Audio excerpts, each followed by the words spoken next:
నిజంగా ఆయన 1924లో సంపద సృష్టించి ఉంటే ఎందుకు 2019-24లో 9 సార్లు కరెంటు ఛార్జీలు పెంచవలసినటువంటి పరిస్థితి వచ్చింది?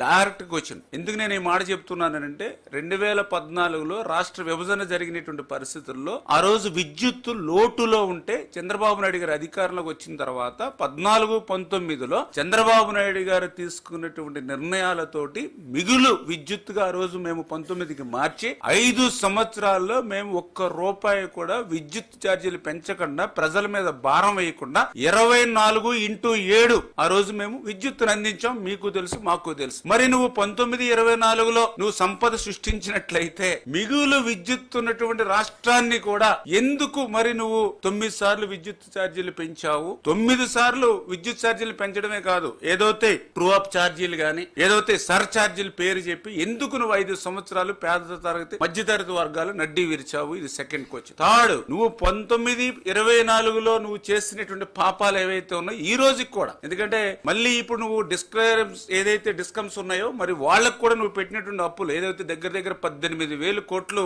నీ అప్పులు కూడా ఈ రోజు ఇంకా మమ్మల్ని వెంటాడుతూ ఉన్నాయి. అంటే నీ వారసత్వంగా నువ్వు నిజంగా సంపద సృష్టించుంటే ఆ సంపదని వేళ ప్రజలకు మేము డిస్ట్రిబ్యూట్ చేసి ఉండేవాళ్ళం. కానీ నువ్వు సృష్టించింది అప్పులు సృష్టించావు. 18,000 కోట్లు ఈ రోజు డిస్కమ్లకు అప్పులు పెట్టావు. అందుకే మొన్న మొదటి విడతగా 5,000 కోట్ల రూపాయలు, మళ్ళీ రెండో విడత మూడో విడత కూడా ఇంకా వేచి చూస్తున్నటువంటి పరిస్థితి నీ అప్పులు. అంటే నీ వారసత్వంగా ఈవేళ ఆంధ్రప్రదేశ్ రాష్ట్ర ప్రజలకు ఇచ్చింది అప్పులు. ఇంత క్లియర్ గా మరి అందుకనే నేను చెప్పాను, అబద్ధాల బ్రతుకరి జగన్మోహన్ రెడ్డి అంటే అబద్ధాల బ్రతుకు. ఇటువంటి అబద్ధాలకి అసత్యాలకి ఎక్కడైనా ప్రపంచంలో పేటెంట్ హక్కు కేర్ ఆఫ్ ఏదైనా ఉందంటే అది జగన్మోహన్ రెడ్డి. అబద్ధాలను అసత్యాలను కూడా అలవోకగా మాట్లాడేటువంటి శక్తి ఆయనకి మాత్రం ఉంది, ఈ ప్రపంచంలో ఇంకెవరికి లేదు.